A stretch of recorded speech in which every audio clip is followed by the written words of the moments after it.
Okay. Have you ever, like, been talking to someone and they just throw out a phrase, like, pop in? Or, they're like, hey, can you sort this out? And you're like, Yeah. wait a second, Right. what does that even mean? Yeah.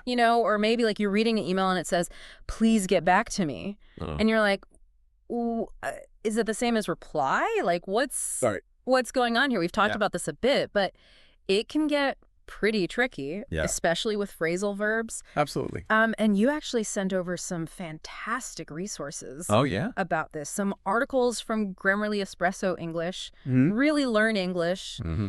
and even a whole, like, Mastering English Phrasal Verbs guide, Wow. like a study book and everything. That's a lot to go through. It is, yeah. It's a really comprehensive collection. Yeah. You put together perfect for a deep dive. Yeah, perfect for diving deep into what makes these verb-particle combinations so unique and sometimes a bit puzzling. I know. See, you just said it. Oh. Dive deep.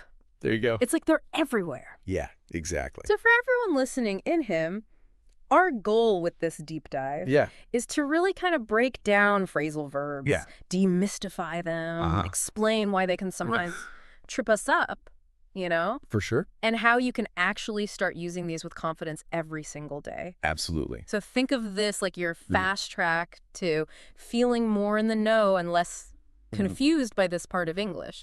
It's such a common part of English, too. Yeah.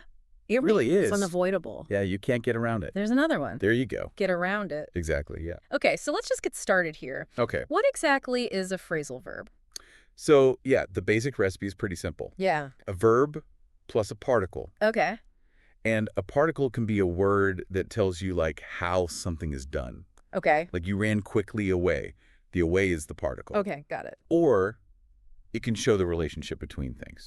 Like, look up. Got it. Yeah. Okay. So it's like... That's the base structure. Yeah, that's the basic structure. Right. But here's where things can get a little tricky. Okay. When you combine these two words, they get a meaning that's totally different from the two individual words. Yeah, like it becomes a whole different Totally different word. Yeah. Like a Frankenstein word. Yeah, exactly. Yeah. Like a new word is born. Exactly. And the Grammarly article gives a great example here.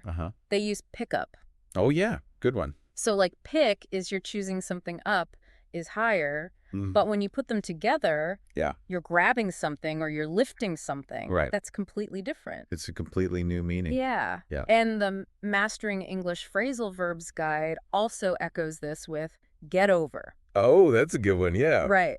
Like get is... to attain something. And over is like above. Yeah, above or across. Yeah, but then together, get over is to like... It's like to recover from an illness. Yeah, like I'm getting over a cold or getting over a breakup. Yeah, to overcome a challenge. Yeah, exactly. Yeah. And so, these phrasal verbs aren't just like this week. Like a different species. Yeah, exactly, with their own rules. Right. The Grammarly piece points out that you can actually... conjugate them. Yes. Just like regular verbs. Absolutely. Right. So like with get over, you can say, I got over my cold, or I need to get over my fear of public speaking. Yeah. She is getting over a tough breakup. Yeah, exactly. And so on. Having gotten over that initial shock. Exactly. And you could do the same with any other phrasal verb. Right. The Mastering English Phrasal Verbs guide also highlights this with get up. Oh, yeah. You have I get up early, I got up late, and I have gotten up before dawn. Exactly. The up stays the same, but the verb changes. Exactly. Yeah. So that's really interesting. It is. So we have our definition. Yeah. We've got verb plus particle equals new meaning. They act like regular verbs grammatically. So then why are they so confusing? Well, for a few reasons. Okay. First, their meanings are unpredictable. Right. You can't really guess what pick up means. Yeah. Just by knowing what picking up means. Right. It's like you're learning secret code. Yeah, secret language within a language. Yeah, exactly. Right. Even though you know all the... Yeah, you know the words. Yeah. But when they come together, it's totally different. It's a new thing. Yeah. And then the Grammarly article points out that a lot of these common base verbs, like get, are used in so many different phrasal verbs. It's true, yeah. And they all have different meanings. Different meanings. So, think about the verb get. It can be get over, get up, get by, get into. get on with, get around to. Yeah, and on and on and on. And they all have their own distinct meaning. Yeah, yeah. So that's really tough. That's a lot to remember. It is. Yeah. And then on top of that, they say there are literally thousands of these phrasal verbs. Thousands. Thousands. I don't even want to think about it. Right. Like, how are you supposed to learn all of these? Exactly. It's overwhelming. It's very overwhelming. Yeah. Yeah. And the Grammarly piece specifically mentions how this is really hard for people. Oh, yeah. Learning English. Especially for people whose first language isn't English. Right. Yeah. Because often there are no direct translations. Yeah. And if you try to translate directly, it just doesn't. Yeah. It sounds weird. Yeah. It doesn't make sense. It's like a word-for-word translation. Yeah. That just doesn't work. Yeah. Yeah, exactly. Okay, so it's not just about, like, memorizing a giant list. Right. Because there are also all these different ways that phrasal verbs function. Yes. There are different types. Our sources mention different types of phrasal verbs. So, like, transitive and intransitive. Yeah, that sounds familiar. Right, like from grammar class. Yeah. But, like, how does that actually apply to phrasal verbs? It affects how we build sentences. Okay. Yeah, so a transitive phrasal verb, it needs a direct object. Okay. Just like a regular transitive verb. Right. So something that receives the action of the verb. Okay. So the Grammarly article gives a great example here. Okay. Charlie couldn't put up with the constant meowing of the cats any longer. Okay. So put up with is our phrasal verb. Yes. And the constant meowing of the cats is the direct object. Yeah. That's what he couldn't put up with. Right. Okay. So the action is directed at something? At something, exactly. And an intransitive phrasal verb is the opposite. Yes. It doesn't need an object. Okay. So it's a complete action on its own. Okay. So an example is, the meeting was delayed, so the manager went ahead without us. Okay. So went ahead is the phrasal verb. Yeah. There's no direct object. It's just what he did. Yeah, it's just what he did. Okay. And actually a handy tip here is all intransitive phrasal verbs are inseparable. Okay. You can't split them up. Got it. Okay, good tip. Yeah. Okay, so then separable versus inseparable. Okay, yeah. So this is all about this sounds like where you put the object in the sentence. Exactly. So this only applies to transitive phrasal verbs. Okay. So a separable phrasal verb, you can put the object either after the particle or in between the verb and the particle. Okay. So the Grammarly article gives the example, shut dot off. Okay. So you could say, please shut the lights off. Yeah. Or please shut off the lights. Got it. Both are correct. Okay. Another one is pick dot up. You can say, could you pick the book up? Or could you pick up the book? Got it. Okay. Yeah. So the object is flexible. Yeah. But then the Grammarly article also mentions this rule about pronouns. Yes. When it's a pronoun, it has to go in the middle between the verb and the particle. Got it. Yeah. So pick it up. Pick it up. Yes. Not pick up it. Not pick up it. Got it. Yeah. Got it. So, for example, you would say turn it off. Yeah. Not turn off it. Okay. Yeah. So inseparable phrasal verbs? Yes. So inseparable is the opposite of that? Yeah. They have to stay together. Okay. The verb and the particle have to stay together. Okay. So you can't separate them. Got it. Regardless of if there's an object or not. Okay. So an example is, despite the difficulties, the project team carried on with their work. Okay. So you can't say carried their work on with. Right. Carried on with. Carried on with, yeah. Has to stay together. Has to stay together. Okay. Another one is, the reviewers went over the report carefully. Okay. It has to say went over the report. Yeah, went over stays together. Exactly. Yeah, okay. And the Grammarly article emphasizes that even some transitive phrasal verbs are inseparable. Oh, okay. So they give the examples of get through, come between, and go against. Okay. So, for example, you can say, I finally got through the long report. Okay. But you can't separate got and through. Okay, got it. For come between, they give the example, nothing comes between us. Okay. Which is correct. Yeah. But if you say nothing comes us between, that's wrong. Right. Yeah, you can't do that. Yeah. Yeah. And then that's really could go against. His actions go against our principles. Okay. Again, you can't separate those. Right. Yeah. Got it. So basically, whether a phrasal verb is separable or not, there's no real hard and fast rule. Oh, great. So you just kind of you just have to learn them. Yeah, learn them through exposure. Okay. And just practicing. Well, that's encouraging. Yeah. Thousands of them. Yeah, it's a lot. And no real rules. Sometimes there's a little bit of logic, but sometimes you just have to learn it. Okay, so let's move on then. Yeah. The Mastering English Phrasal Verbs Guide discusses the role of particles. Yes. And it mentions that they often carry certain semantic nuances. Yeah. So like... It's not like a strict rule. Okay. But there are tendencies. Okay. So, for example, up often suggests All right. a completion or reaching a higher state. So, like, Okay. eat up. Mm-hmm. You're finishing your food. Yeah. Or turn up the music. Yeah. Increasing the volume. Got it. Yeah. Okay. Down often suggests a reduction or a lowering. So, like, calm down. Yeah. Or turn down the music to decrease the volume. So if I see a new word with up, at least I can kind of think, okay, it's probably... Yeah, it could be something like something being finished. Yeah, a completion. Or increased. Or increased, yeah, That's exactly. Probably, yeah. And out can often indicate removal or going away from something. Yeah. Like take out the trash, figure out a problem. Okay. Yeah. So that's useful. It is, yeah. It gives me like a starting point. Yeah, a bit of a mental anchor. Yeah. Yeah. Okay, so we've got up, down, out. What about some other ones? So in often relates to entering or being included. Okay. So come in. Yeah. Fill in a form. Okay, got it. Yeah, and then on can suggest a continuation or activation, like carry on, put on your coat. Okay. And then off often means deactivation or separation. So turn off the lights. Yeah. Call off a meeting. Got it. Away frequently means movement from a place. Okay. So go away. Yeah. Throw away. Got it. Back usually means a return. Okay. So come back, call back. Got it. Okay. Yeah. And then around can sometimes convey a sense of casualness or a lack of direction, like hang around. Exactly. Okay, that's really useful, actually. It is. It's a good way to kind of start to understand these a little bit better. It can be helpful, yeah. Yeah. It's a good starting point.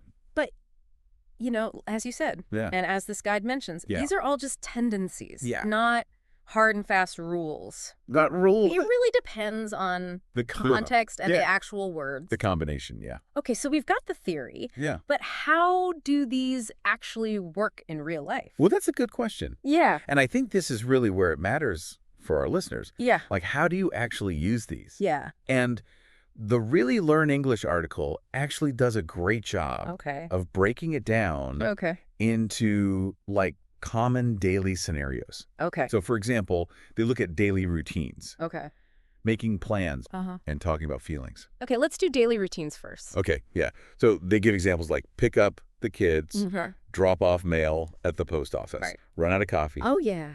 That happens to me all the time. Yeah. Fill out an application, log in to your email, run into an old friend, show up for an appointment, work out at the gym, sign up for a newsletter, take off your shoes, fill in for a colleague who's absent. Yeah. It's like a whole day. Yeah, exactly. Yeah. And then the espresso English lesson gives even more examples. More? All around a daily routine. Oh, wow. Okay. So they say things like, perk up with a morning cup of tea. That's a good one. Yeah.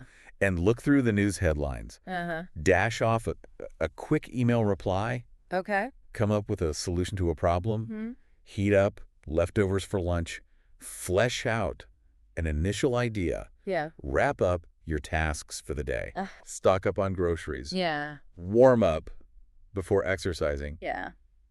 Meet up with a friend for coffee and maybe doze off on the sofa. It's amazing when you see it all written out like that. It's like, wow. How many we use. Yeah, we don't even think about it. Without even realizing. Yeah. Exactly. Okay. What about making plans? Making plans, yeah. What are some good ones for that? So they highlight some good ones here. Okay. Like meet up for lunch. Yeah. Catch up with family. Fill in a colleague on what they missed. Look forward to a vacation. Look for a new apartment and set up a meeting. Yeah, I feel like I use look forward to and meet up like... Yeah, they're so common. All the time. Yeah. Okay. And then how about feelings? Feelings, yeah. How do phrasal verbs work there? So these are really good for expressing how you feel in a natural way. So, for example, they give calm down when you're feeling anxious. Cheer up someone who is feeling sad. Slow down when you're feeling overwhelmed. Yeah. Wear out after a long day. Straighten out a misunderstanding. Okay. And stress out when things are too much. Right. So they really capture the emotion. Yeah. Sometimes better than like a single, more formal verb. Exactly. Okay, so clearly phrasal verbs are everywhere. They really are. And we can't avoid them. So for people listening who want to start using these more confidently, what's the best way to do that?